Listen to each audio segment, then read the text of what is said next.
Olá pessoal, tudo bem? Boa noite, Paulo Matos mais uma vez aqui com uma grande honra, uma grande alegria de poder conversar um pouquinho sobre a doutrina espírita.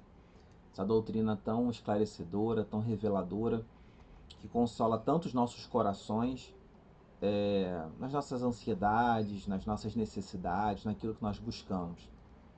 E hoje eu tenho a grande honra de dar continuidade ao estudo que começou na última sexta-feira da Jurema, onde a gente está falando sobre fatalidade, né? Então esse é um tema que pode parecer que a fatalidade, né, não seja alguma coisa assim tão atrativa, né? Mas é um tema que a gente usa essa palavra não ao pronunciar no nosso cotidiano, mas é uma palavra que ela está subentendida no nosso consciente para justificar muitas das nossas ações. A gente pode dar outros nomes a essa palavra, mas uma coisa é certa, a gente usa ela muito no nosso cotidiano. E entender, né, o significado da fatalidade sobre a ótica espírita, sobre a ótica do livro dos espíritos, vai nos trazer uma oportunidade imensurável para que a gente possa realmente entender, compreender, né, quais são as nossas atitudes que interferem na nossa encarnação, que comprometem, né, o nosso processo reencarnatório e também aquelas que nos auxiliam e que nos catapultam, né, para frente, para o nosso desenvolvimento. Então, já com a primeira pergunta do Livro dos Espíritos aqui projetada, quem participa dos estudos aqui já deve estar com o seu Livro dos Espíritos aí do lado também para acompanhar. Se não tiver, vai lá buscar que dá tempo, né, dá uma pausa aqui, vai lá buscar e retorna. Eu não vou pegar desde o início, porque, né, como eu falei, foi do estudo da nossa querida Jurema aí que fez esse estudo aí na semana passada. Então eu já vou começar aqui do meio, né, entendendo aí que eu já acompanharam outro estudo. Quem não teve oportunidade, volta lá atrás, né, procura o vídeo dela aí para assistir. E eu acho que é legal que é um estudo em duas partes, né? Então hoje eu vou pegar aqui a segunda parte, na questão 861, onde Kardec diretamente pergunta aos espíritos: ao escolher a sua existência, o espírito daquele que comete um assassínio, né, sabia que viria a ser um assassino? Ou seja, o que os espíritos, né, o que Kardec está perguntando aos espíritos aqui de uma forma tão direta? Quando eu escolho uma existência, né, quando eu escolho uma reencarnação, os planos, né, da minha reencarnação, eu escolho que eu vou ser um assassino? Eu escolho que eu vou ser um líder sanguinário? Eu escolho que eu vou ser um déspota, né? E os espíritos categoricamente respondem a Kardec falando não, né? Esse não aqui, se fosse nos tempos de hoje, seria aquele não assim com um WhatsApp, né? Seria um não cheio de azinho com tio, um ó, assim, para deixar um não bem grande, né? Certamente viria acompanhado de alguns emojis, aquelas carinhas amarelas ali, assim, assustadas. Não, né? A gente jamais vai escolher ser, e jamais os espíritos permitiriam que nós escolhêssemos ser algo, né, que trouxesse crime para as nossas vidas, que trouxesse problema para a vida das pessoas, que denegrisse a imagem das pessoas, que deturpasse o conhecimento humano. Então, o que nós escolhemos é uma vida de luta, uma vida de desafio, né? Como os espíritos responderam aqui, escolhemos uma vida de luta. Nós sabemos que, de acordo com o meu histórico, né, de acordo com a minha relação, talvez de ódio com algum outro irmão, né, de cobrança, necessidade de vingança que ainda permeia talvez a minha alma, muito impura, muito ainda infantil, né, que eu talvez tenha o desejo de exterminar a vida de algum semelhante na minha vida. Mas isso nunca vai vir escrito que eu vim predestinado a essa ação, né? Até porque, assim, Deus nos deu a melhor ferramenta, que é a ferramenta do livre-arbítrio. É a ferramenta de eu ser plenamente capaz de avaliar, né, de fazer o juízo das minhas ações. Então ninguém, ó, desculpa o que eu vou falar agora, que eu acho que vai pegar no coração de algumas pessoas, ninguém, absolutamente ninguém, está fadado ao insucesso. Ninguém, absolutamente ninguém, está fadado ao crime. Ninguém, absolutamente ninguém, nasce determinado para ter atitudes ruins, atitudes maléficas em relação aos seus semelhantes. Nós nascemos com a missão de nos tornarmos pessoas melhores.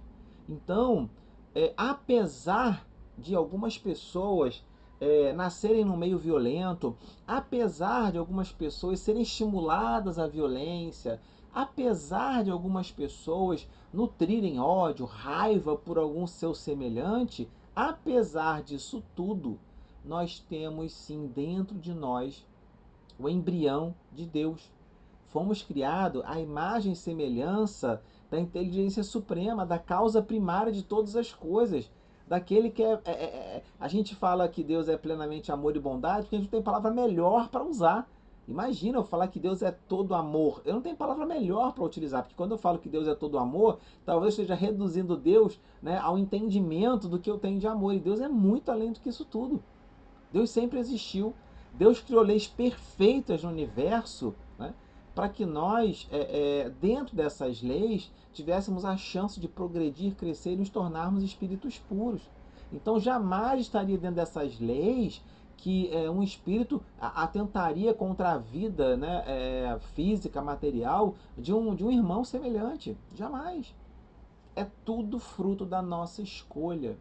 É claro que o meio em que nós vivemos, o meio em que nós nascemos, o que nós assistimos na televisão, nos jornais, a educação que eu tive, a sociedade, o meio religioso, político, enfim, tudo que está à minha volta, ela faz com que vá me moldando, né, a determinadas características de personalidade, de comportamento, mas nada disso é capaz de anular, de apagar os traços de personalidade espiritual que eu já trago, os traços comportamentais e espirituais que eu já trago.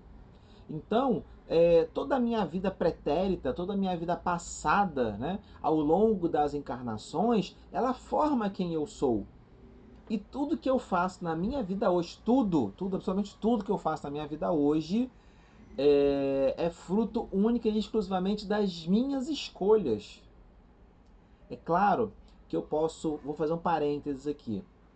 Se eu trago alguma questão de ordem neurológica, orgânica, psiquiátrica, né, vamos colocar assim, alguma questão que eu já nasci com ela, alguma dificuldade que me permite, que me impede, né, me proíbe talvez, proíbe não é uma boa palavra, né, que me impede de ter um bom juízo das minhas escolhas, um bom juízo das minhas ações.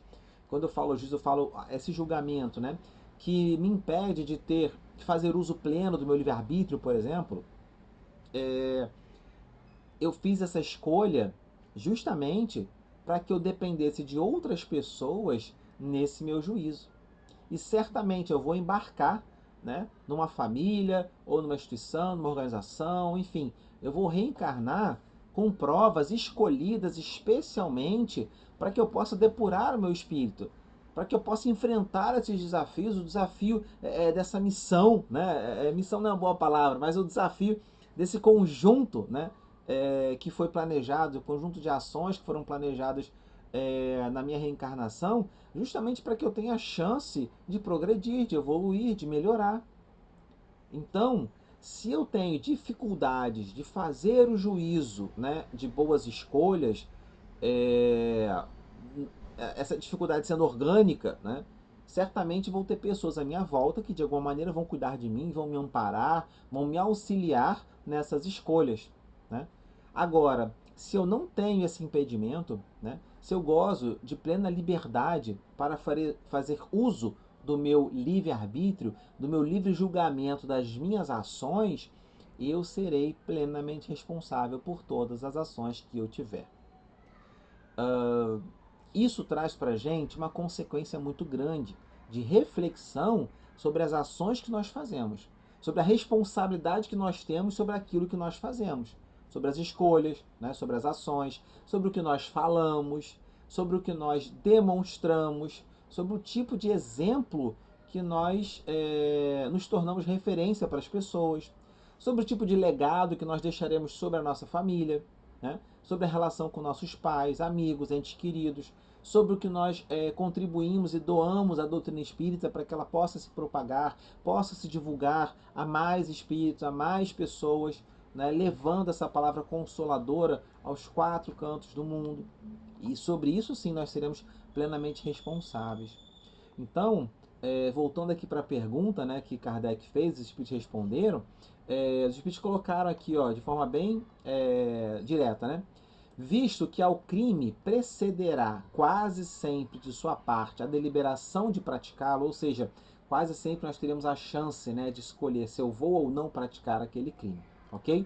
Então, matar um de seus semelhantes é uma escolha. A gente nunca vai saber se vai fazer ou não. Eu até falo muito com as pessoas, né? Às vezes, quando é que eu posso ter certeza, né, de que eu sou contra o aborto? Quando isso acontece comigo, na minha família, no meu seio, né, em alguém, na minha situação, em que isso se torna uma possibilidade, né? Eu já passei por isso, eu tenho 2 filhos, mas a gente sempre pode ser provado nas nossas crenças de alguma forma que a gente não imagina. Quando é que eu tenho certeza que eu sou contra a pena de morte? Quando é que eu tenho certeza que eu sou contra a eutanásia, por exemplo, a abreviação da vida que tá, né, de alguém que está em dor e sofrimento? Quando eu tiver que passar por essa provação, ou na posição de quem está, né, na situação de ser condenado, ou na posição de quem terá algum tipo de autonomia na escolha dessa condenação. Ora, aquele que delibera sobre uma coisa é sempre livre de fazê-la ou não. E os espíritos continuam. Se soubesse previamente como o homem teria que cometer um crime, o espírito estaria a isso predestinado. E nós já falamos que isso jamais, né, Deus jamais iria predestinar alguém a cometer um crime. Ficai, porém, sabendo que ninguém é predestinado ao crime, que todo crime, como qualquer outro ato, resulta sempre da vontade do livre-arbítrio. Então você jamais vai poder dizer que você teve uma atitude e que essa atitude foi uma fatalidade, né? Certamente ela foi escolha do livre-arbítrio seu que você fez, né, ao ter uma atitude, uma ação como essa. Continuando aqui, ó, que os espíritos colocam. Demais, sempre confundis duas coisas muito distintas: os sucessos materiais da vida e os atos da vida moral. Hoje em dia, há uma confusão muito grande de que se você tem sucesso material, significa que você... hoje, infelizmente, tem muitas pessoas deturpando, né? Pegando frases da Bíblia e usando isso como uma forma de medir, de incentivar, motivar e também medir o teu sucesso material. Usando palavras de Jesus, usando palavras do Antigo Testamento, enfim. Isso é lamentável, é triste, né? E só mostra a importância da gente realmente fazer uma divulgação bastante grande aí da doutrina espírita para que mais pessoas tenham acesso, né? E não sejam ludibriadas aí por falsos profetas, vamos colocar assim. Então os espíritos continuam aqui, ó. A fatalidade que algumas vezes há só existe com relação àqueles sucessos materiais, cuja causa reside fora de vós, que independem da vossa vontade. Quanto aos atos da vida moral, esses emanam sempre do próprio homem, que por conseguinte tem sempre a liberdade de escolher no tocante, pois a esses atos nunca há fatalidade. Então, o que os espíritos estão trazendo aqui para a gente, né?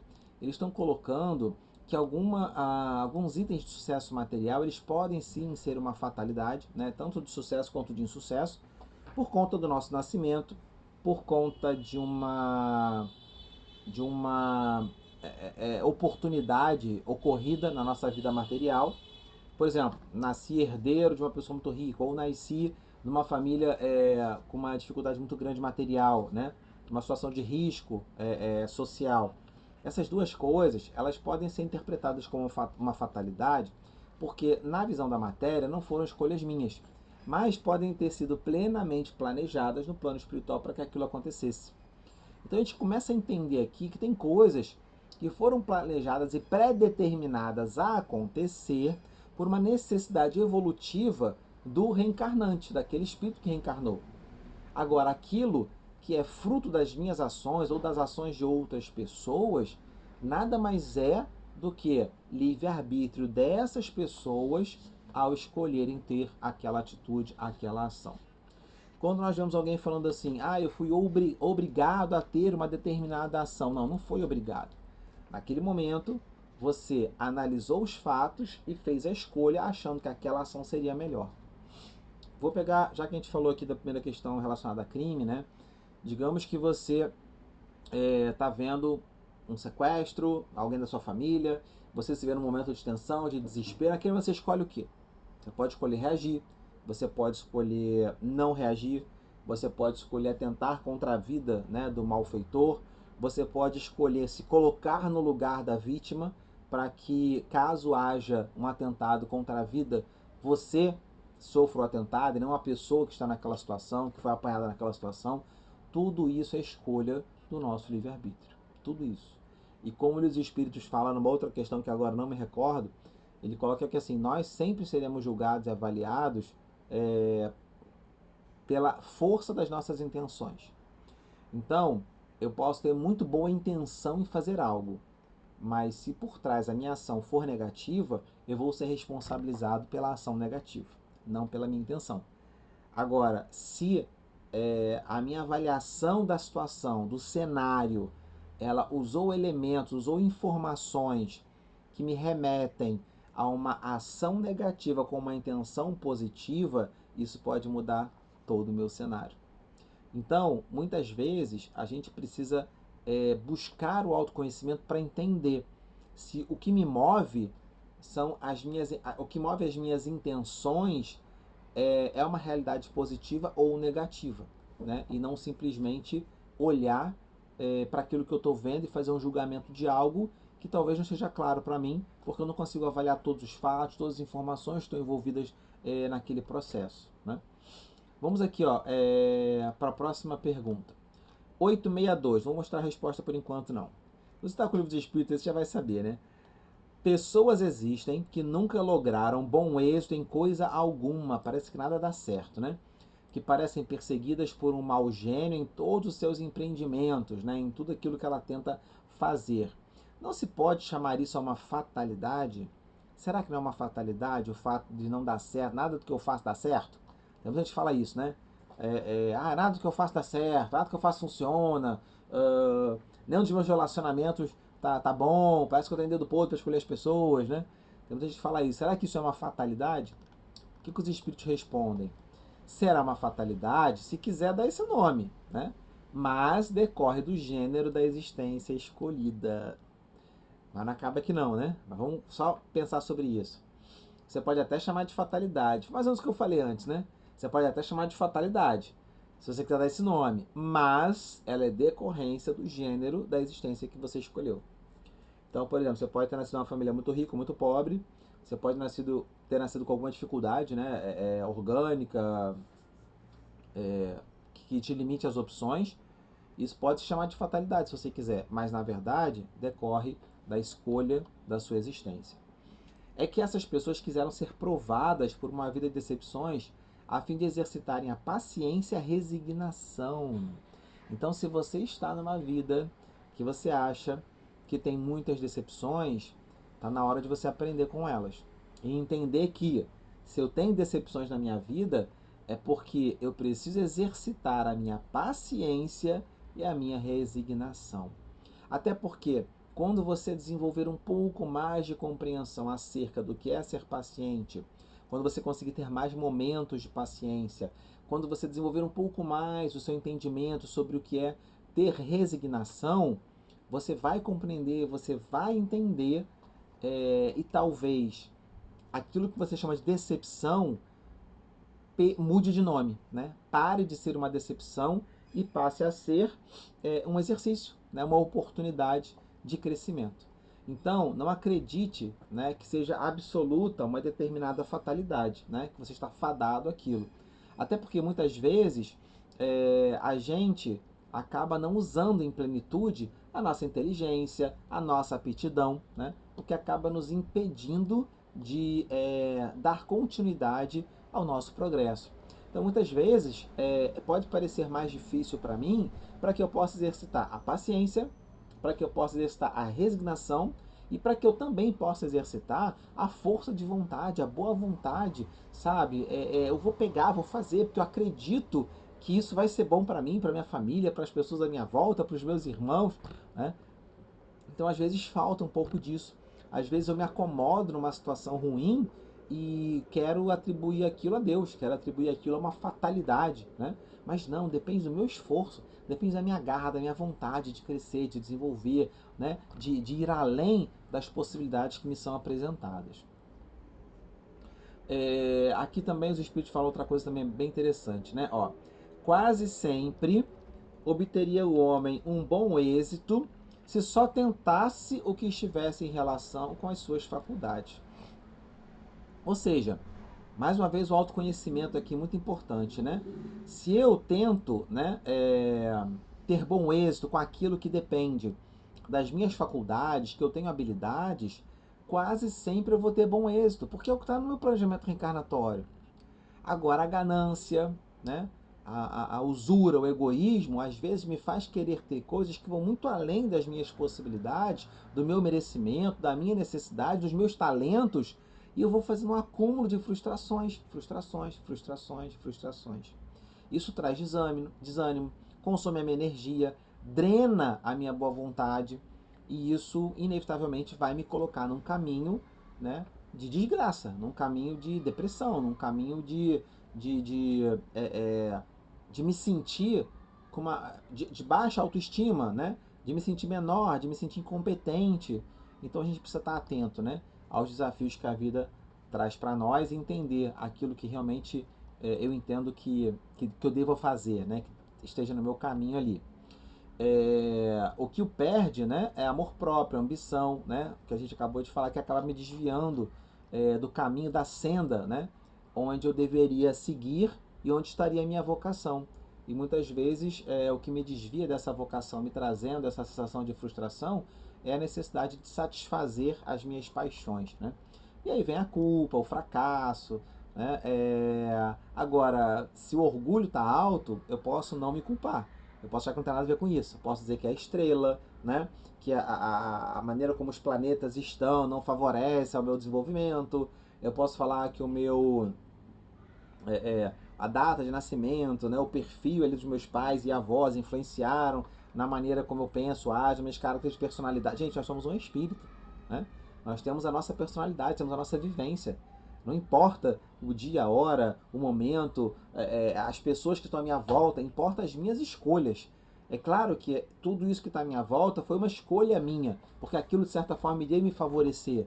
Mas a gente não pode anular as minhas escolhas, as minhas experiências, o meu livre-arbítrio, a minha autonomia, atrelando isso, né, a, a uma predestinação, tá?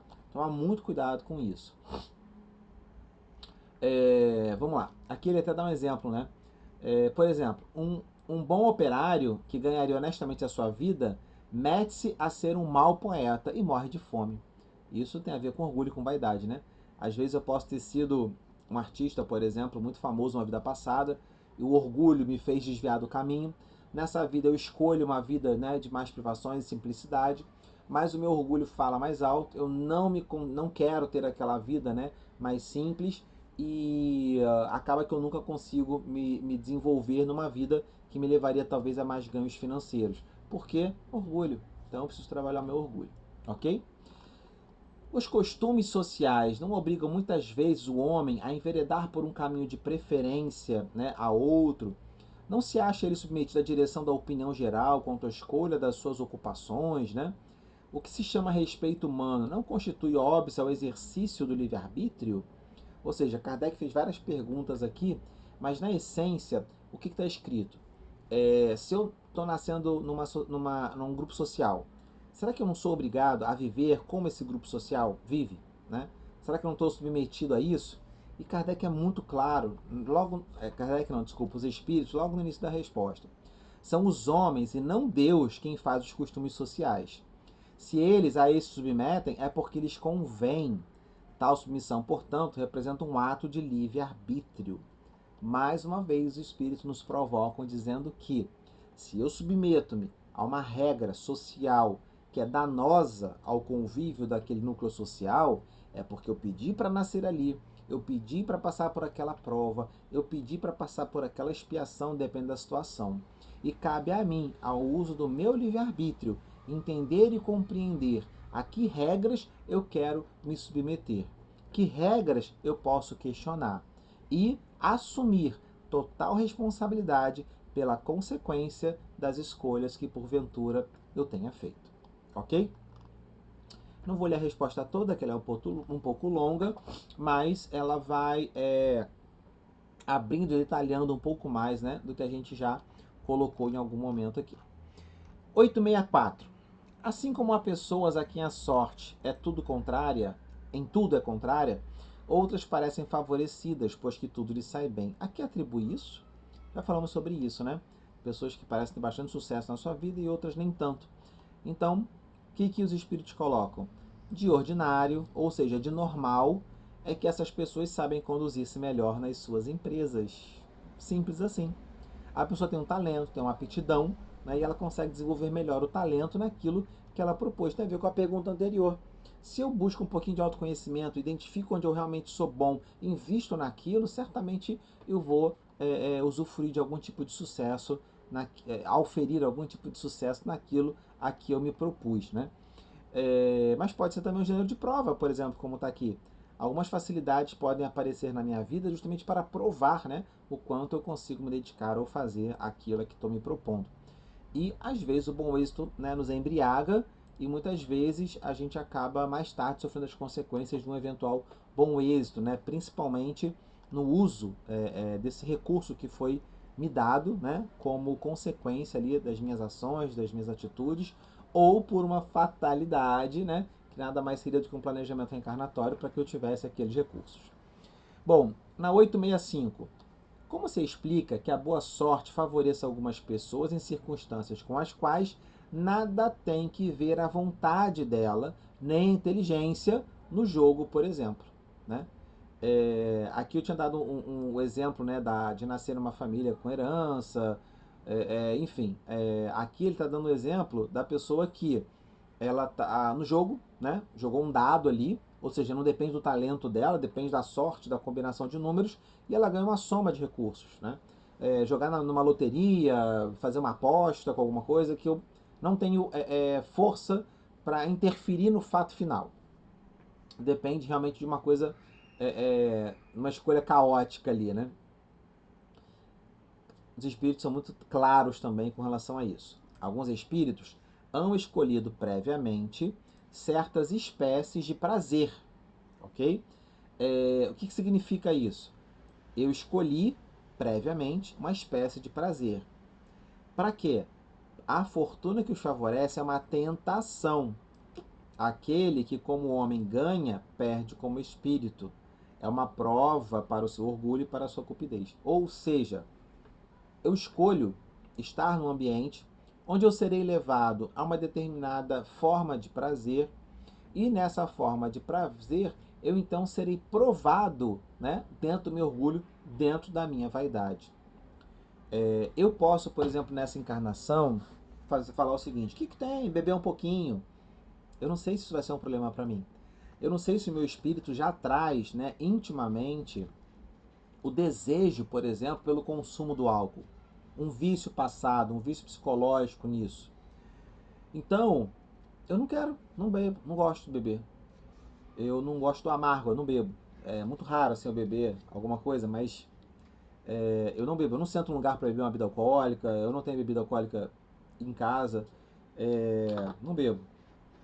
Então, quando eu olho para isso, né, e tento passar isso para os meus filhos, esse valor, eu falo assim, eu não sinto necessidade dessa bebida. E se essa bebida ela é motivo da desgraça de tantas famílias, né, da morte de tantas pessoas, da destruição de tantas famílias, por que eu vou me arriscar nisso? É um jogo perigoso, é uma roleta russa, né? Eu não sei a consequência disso para mim. Ah, mas é só uma, é só um pouquinho, é só de vez em quando. É assim que todas as pessoas que se viciaram, todas as pessoas que cometeram crimes, que morreram, que mataram por conta do álcool, começaram, né? Só uma prova, só uma dose, só um pouquinho. Então por que a gente vai se meter em jogos, né, que colocam a nossa vida em risco. É, por que eu vou consumir substâncias que certamente vão me levar? Então, eu não posso dizer que foi uma fatalidade, né? Eu não posso. Muitas vezes a pessoa já traz um componente genético, né? Daquela família predisposta ao consumo de álcool, ao abuso de drogas. Por que você vai se colocar numa situação que naturalmente já te leva para esse caminho? Uma expiação, uma prova escolhida por você numa encarnação passada. Você escolheu nascer naquele núcleo familiar de pessoas alcoólatras, você ia ter fisicamente um gene, né, com predisposição ao alcoolismo, para que você se provasse. Porque você se comprometeu a não cair mais nessa, porque você quer saber se você realmente consegue enfrentar esse desafio. E você vai ser convidado a beber. Talvez você, como criança, antes de nem escolha, vai se oferecer de bebida alcoólica para você. Agora, você nunca vai deixar de ter o livre-arbítrio das suas escolhas, né? E as pessoas que fizeram isso com você também sofrerão as consequências das escolhas que fizeram. E para terminar o nosso estudo, acho que eu estou passando um pouquinho do tempo aqui, então, a fatalidade que parece presidir aos destinos materiais de nossa vida também é resultante do nosso livre-arbítrio? Sempre, né? É o que nós estudamos até agora, até esse momento aqui. Ó, tu mesmo escolheste a tua prova, ponto final, não precisamos falar mais nada. Tudo que acontece na tua vida foi uma escolha sua pretérita ou é uma escolha sua do momento atual. Tá claro. Não dá para culpar mais ninguém. Não dá para culpar o universo, as estrelas, a família. O que nós podemos compreender é que, apesar de tudo que me foi ensinado, de tudo que eu vivi, da sociedade que eu tive, ou do abandono que eu tive, apesar disso tudo, eu ainda assim gozo de plena escolha, capacidade de fazer uso do meu livre-arbítrio. Quanto mais rude for e melhor a suportares, tanto mais te elevarás espiritualmente. Os que passam a vida na abundância e na aventura humana são espíritos pusilânimes, que permanecem estacionários. Assim, o número dos desafortunados é muito superior aos felizes deste mundo. Atento que os espíritos, na sua maioria, procuram as provas que lhes sejam mais proveitosas. Eles veem perfeitamente bem a futilidade das vossas grandezas e gozos. Acresce que a mais ditosa existência é sempre agitada, sempre perturbada, quanto mais não seja pela ausência da dor. Então, meus irmãos, fica aqui uma reflexão maravilhosa dos espíritos, né? Que colocam que, assim, a grande maioria, né, dos espíritos que passam a vida na abundância, né, na aventura, usufruindo, né, dos bens materiais, eles certamente sofrerão as consequências, não por uma penalidade divina, mas por escolha própria, né? Eles certamente vão escolher provar se eles. A ausência, né? Aí no caso seria uma expiação, né? Vou passar pela ausência dos recursos materiais para ver como eu me saio, para buscar a melhoria do meu espírito, para lidar com o meu orgulho e com a minha vaidade. Então não deixe para depois, né? Faça as melhores escolhas que você puder nesse momento, nesse instante em que foi lhe dado, né, toda a oportunidade do mundo para o seu desenvolvimento, para o seu crescimento, para que você possa seguir os caminhos que Jesus mostrou para a gente, porque ele deixou muito claro: eu sou o caminho, a verdade e a vida, ninguém chega ao Pai senão por mim.